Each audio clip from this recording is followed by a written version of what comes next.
Hi boys, so yesterday we looked at planning and implementing and how that is really important for a business when they're sort of looking at what is it that they actually need the money for and how they're going to go about it.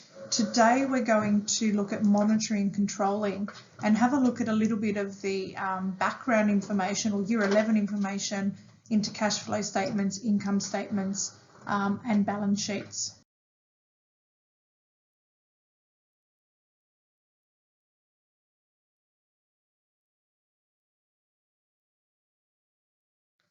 So what we've got, we are at lesson number 10 today, which is monitoring and controlling. So make sure that you're ticking that off and you're taking note of that in your record book or wherever you're noting that. Now, with our financial statements, the reason that you need to know what the financial statements are and what goes into each one is because when you are in an exam and you're asked to look at assets or liabilities, you need to remember which statement am I actually looking at. Now, if you were looking at a balance sheet, this is where a balance sheet represents a business's assets and liabilities at a particular point in time. So on the left-hand side, you've got your assets, and on the right-hand side, you've got your liabilities. Now, in regards to your cash flow statement, the cash flow statement is basically the money coming into the business and the money going out of the business. And I guess a cash flow statement is really important to sort of see how the business is going throughout the year. Which months have they got a larger inflow coming in and which months have a larger outflow going out, which means that that's how they can then regulate when am I going to make sure that I pay most of my payments, and then how am I going to obtain finance, when is it going to happen, and I guess what are you going to show even people that are interested in your business. So this is what a cash flow statement looks like. You've got your inflows here, you've got your outflows there, and then hopefully at the bottom there's a bonus. We also need to remember that you've got your opening cash balance at the top, so that's the money that was left over from the year before, and then that gets brought, it's not the year, sorry, the month before, and then that gets brought over. So your income statement is the one where you're looking at your sales, your COGS, your gross profit, your expenses, and your net profit. So they're your 5 main headings.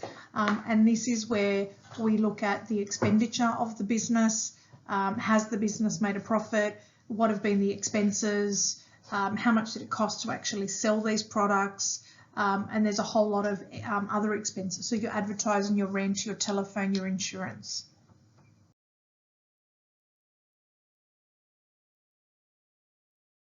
And this is what your income statement will generally look like. Now, what you can actually see in this one is the fact that you've got 2012 to 2014. That can be used for comparative ratio analysis. So if I said to you, which year did this business perform better in, you could do some calculations and you could tell me whether it was 2012, 2013 and 2014. And this is the kind of information that you do sometimes get in your HSC, and then they ask you to make a prediction as to which year, or not prediction, a statement as to which year did better. Now, a balance sheet, as I said before, it represents the assets and liabilities at a particular point in time and represents the net worth of the business. It shows the financial stability, and the balance sheet is prepared at the end of the accounting period. Within this, we've got our current, our non-current assets, our current and non-current liabilities, which includes the owner's equity. And the activities that you've been given for this on Canvas has a lot of information there that you can just go through and just try and put things under the correct headings and see whether you got those correct.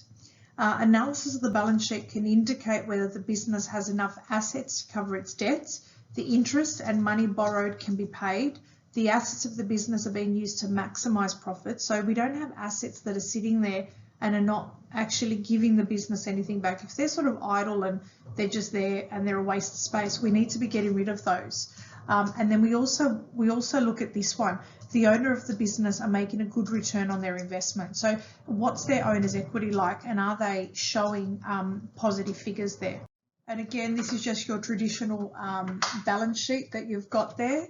And you have your assets on one side, liabilities on the other, and just be mindful that you've got your equity as well there.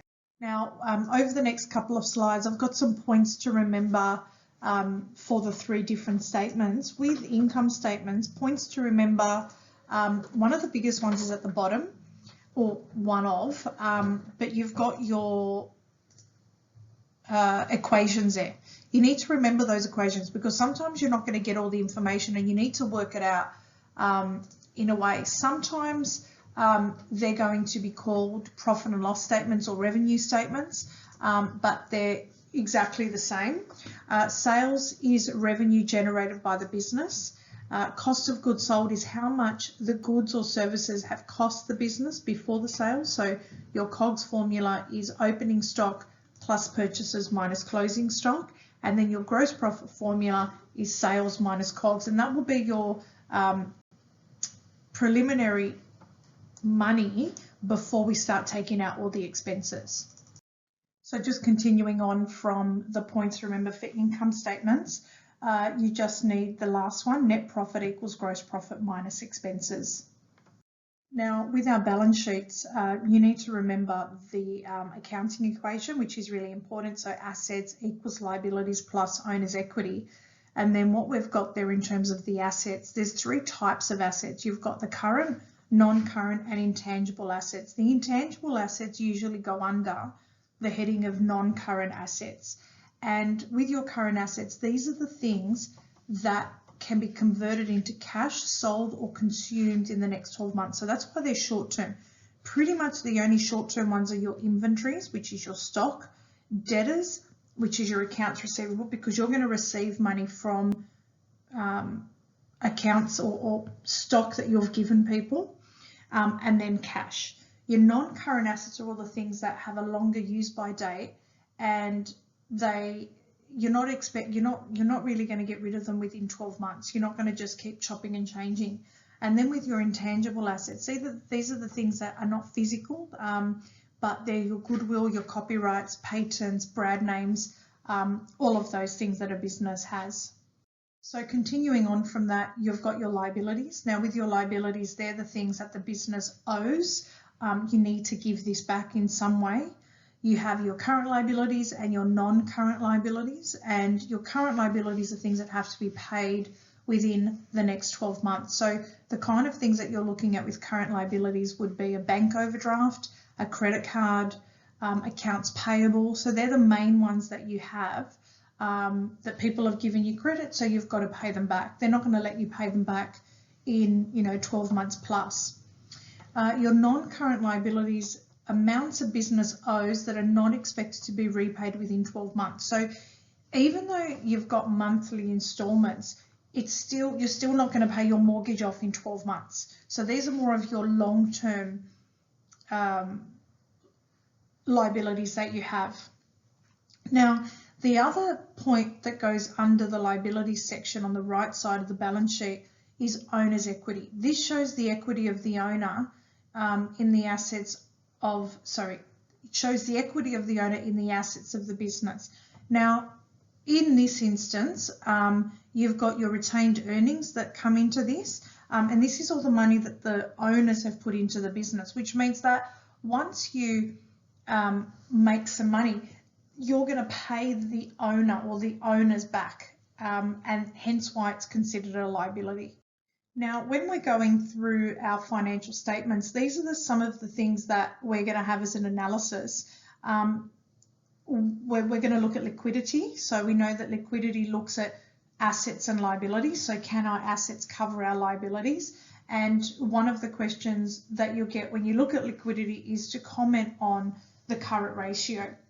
The business has enough assets to cover its debts, so gearing and solvency. Now, gearing and solvency looks at your total liabilities and your equity, and that's why we need the balance sheet to answer that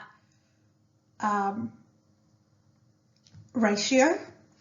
The interest and money borrowed can be paid. The assets of the business are being used to maximise profits, and the owners of the business are making a good return on their investment. So with our cash flow statements, points to remember, just you need to know obviously what a cash flow statement is. It's the money going in and out of the business. Only cash transactions are included in the cash flow statement. Net cash flow equals your total cash inflows minus your outflows. So that's the actual formula that you have for cash flow statements. And then I guess with your cash flow statements, you've got three categories. You've got operating, investing, and financing activities. So that's how they're sort of split up. Sometimes you'll see them split up in a cash flow statement, and other times they'll just be separated like this. So we're done with this PowerPoint today. Tomorrow we're going to look at liquidity, and we're going to start looking at the first statement, and then we'll move forward with some revision on Friday. Thanks, bye.